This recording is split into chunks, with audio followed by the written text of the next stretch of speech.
जिन्दगी गाह्रो छ यार भन्नलाई मान्छेहरू सबैले भन्छ होइन लाइफ सजिलो छ यस्तो उस्तो तर कोही मान्छे पनि खुसी छैन आई गेस कोही पनि के जसको नि आफ्नै प्रब्लम्स आफ्नै तनाव होइन आफ्नै हुन्छ नि त तर हर मान्छेको हुन्छ मेरो मात्र होइन तपाईँको मात्र होइन एभ्री पर्सन एभ्री सबैले भन्ने नभन्ने मात्र हुन्छ होइन दुःख नहुने मान्छे नै हुन्न आई गेस है त्यो चाहे त्यो धनी मान्छे होस् होइन त्यो चाहे हामी जस्तो मिडल होस् त्यो चाहे हामीभन्दा तलकै होस् होइन तर हामी जिउनु चाहिँ होइन आफूभन्दा तल एक स्टेप तललाई हेरेर जिउने हो अरे कि लाइफ चाहिँ होइन हामीभन्दा माथि माथि स्टेपलाई जब हेर्छ नि हामीलाई धेरै गाह्रो पर्छ क्या हामीलाई धेरै गाह्रो पर्छ हामी किन यस्तो नभएको लाइक हुन्छ नि हाम्रो चाहिँ लाइफ किन यस्तो नभएको यस्तो सोचिन्छ क्या तर हामी जस्तो छ नि त्यो स्टेप पनि हाम्रो लागि ठिकै हो तर हामीले त्यो कुरालाई गर्न नसके मात्र हो है त्यो कुरालाई बुझ्न नसके हो जस्तो लाग्छ है जिन्दगीमा बुझ्नलाई हुन्छ नि त धेरै कुरा हुन्छ अब तर बाँच्नु चाहिँ सबैभन्दा बेस्ट चाहिँ एक्लै बाँच्न सिक्नुपर्छ है एक्लै बाँचेको मान्छेले चाहिँ लाइफ कस्तो भनेर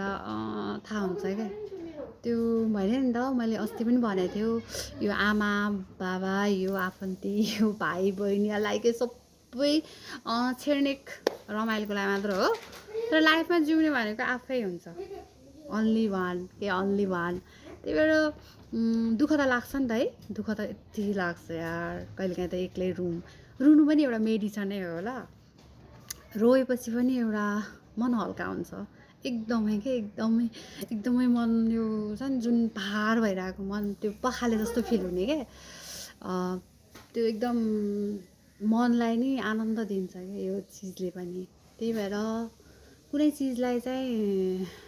बगाउनु पर्छ अरे कि खोलाले बगा जस्तो यो एउटा भित्रको त्यो हुन्छ नि मैला भनौँ न समथिङ त्यो एउटा आँसुले बगाएपछि अलिकति यो मन फेरि स्ट्रङमा आउँछ क्या मलाई त्यस्तै लाग्छ है अनि त्यही भएर रुनु पनि एउटा मेडिसनै जस्तो लाग्छ है मलाई त्यस्तै लाग्छ गाइस त्यही भएर लाइफमा कहिले नि